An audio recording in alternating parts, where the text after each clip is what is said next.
afternoon po mga kababayan, ma'am sir. Good morning po. This is Jam, the Filipino channel ang iyong lingkod. So today is February 25, 2026 at tayo ngayon ay papunta dyan sa Medaridian sa Manila Bay, sa may Rojas Boulevard po yan, Barangay 2 Pasay, at dadalhin po natin sa may wait lang, dadalhin po natin sa may Ninoy Aquino Stadium sa may Adriato po, corner ng Maginhawa Street, Barangay 719, Malate, Manila po yan. Okay? Magbabalik po tayo mamaya unti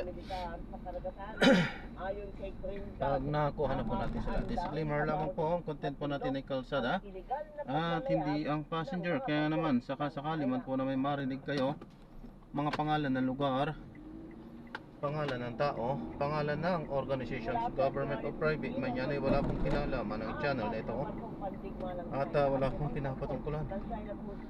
Lahat po ng pinag-uusapan dito ay pawang dito lamang po yan sa loob at wala pong pinapatungkulan sa labas. Okay po, magbabalik po tayo mamayang unti pag nakuha na po natin sila. Samantala, makinig tayo ng mga nagbabagang balita at talakayan habang tayo papunta doon sa ating pick up area.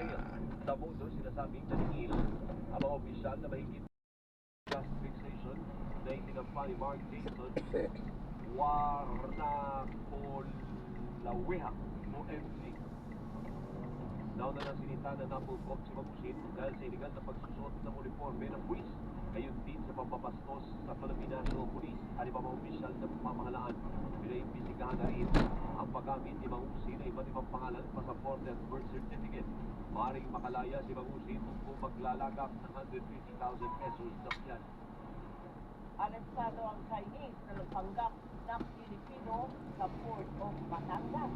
Ayon sa Bureau of Immigration, iligal na nakakuha ang Chinese ng mga lehitimong dokumento tulad ng pasaporte na travel records ng Chinese, 4 na beses kung bumiyahe sa Pilipinas noong 2017 at 2 noong 2019.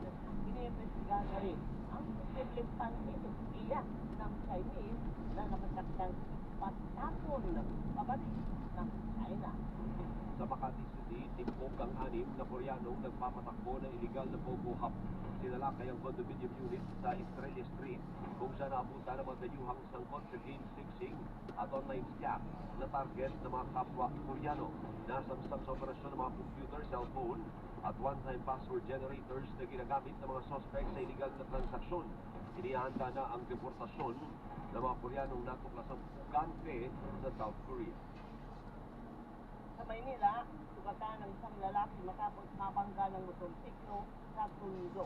Tumatawid ang biktima sa Abad Santos Avenue nang salpukin ng gumaharurot na motorsiklo. Sa lakas ng pagkakabangga, tumilapon ang biktima at bumagsak sa kalsada. Sumemplang din ang rider at bumangga sa dalawang motorsiklong nakaparada malapit sa ospital ng Tondo.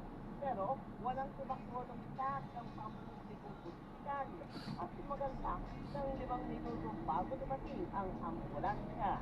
Iimbestigahan na ng pamunuan ng ospital ang posibleng pagkukulang ng mga tauhan na naka-duty nang mangyari ang insidente. Nananatili sa ospital ang biktima habang nasugatan din ang rider na natukpa siyang lasing habang nagmamaneho.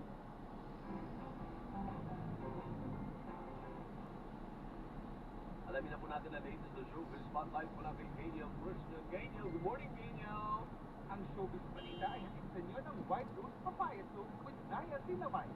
Sulit-sulit ang glow up. Napares na sa bundok. Sila Ate Isabel. Drop na natin sila. Maraming salamat po sa panonood hanggang sa muli. Ingat po at God bless. Paalam po muna pansamantala. Tayo ay gagawa na ng ibang video sa ating susunod na mission. Paalam po muna pansamantala. So this is Jam, the Filipino channel, ang inyo pong lingkod. Paalam po.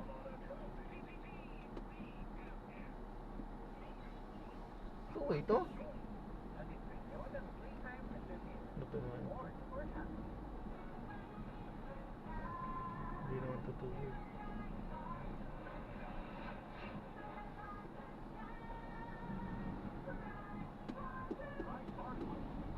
Ay, ayan. So maraming salamat po ulit. God bless. Paalam po.